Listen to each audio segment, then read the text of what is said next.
அனைவருக்கும் வணக்கம். Welcome to Kumaran துணை சேனல். கேட்டது கிடைக்க, நினைத்தது நடக்க, முருகனுக்கு 48 நாள் விரதம் எப்படி இருக்கலாம் வாங்க பார்க்கலாம். முருகப்பெருமானுக்கு சஷ்டி, தைப்பூசம், வைகாசி விசாகம் போன்று வரும் விரத நாட்கள் மட்டுமல்லாது தொடர்ந்து 48 நாட்கள் விரதம் இருக்கும் முறை என்ன, வழிமுறைகள் என்னென்ன என்பதை இந்த பதிவில் முழுசா பார்க்கலாம். தமிழ் கடவுளாக போற்றப்படும் முருகப்பெருமானை வணங்கி தொடங்கும் செயல்கள் அனைத்தும் வெற்றியடையும் என்பது பக்தர்களின் நம்பிக்கையாக இருக்கு.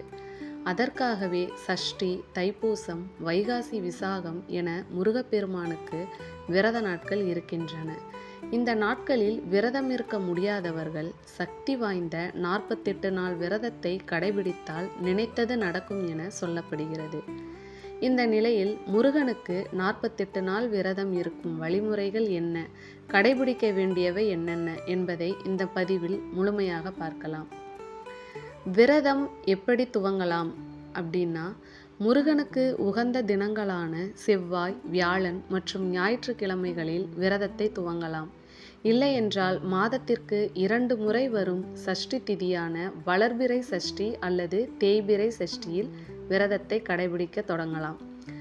வாழ்க்கையில் செல்வம், வளர்ச்சி வேண்டுபவர்கள் வளர்பிறை சஷ்டியிலும், கடன், துன்பம் என பிரச்சனைகள் நீங்க வேண்டும் என நினைப்பவர்கள் தேய்பிறை சஷ்டியிலும் விரதத்தை ஆரம்பிக்கலாம்.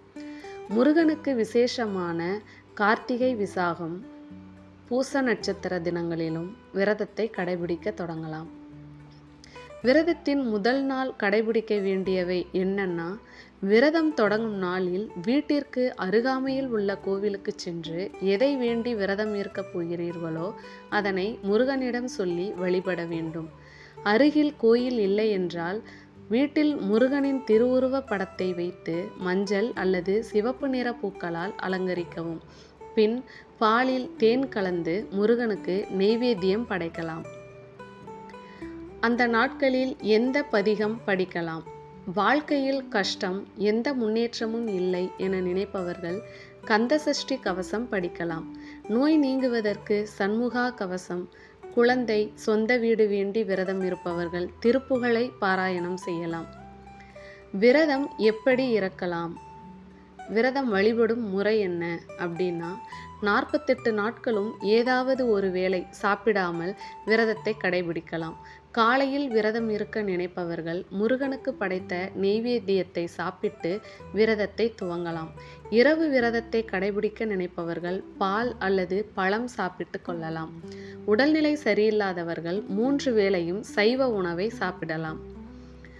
ஷட்கோண தீபம் போட்டு காலை மற்றும் மாலையில் வீட்டில் உள்ள முருகனின் திருவுருவ படத்திற்கு முன் 108 முறை ஓம் சரவண பவ எனும் முருகனின் மந்திரத்தை சொல்லுங்கள். கடைசி நாளில் என்ன செய்யலாம்? விரதத்தின் கடைசி நாளில் வீட்டிற்கு அருகே உள்ள முருகன் கோவிலுக்கு சென்று வழிபட்டு விரதத்தை முடித்து கொள்ளலாம்.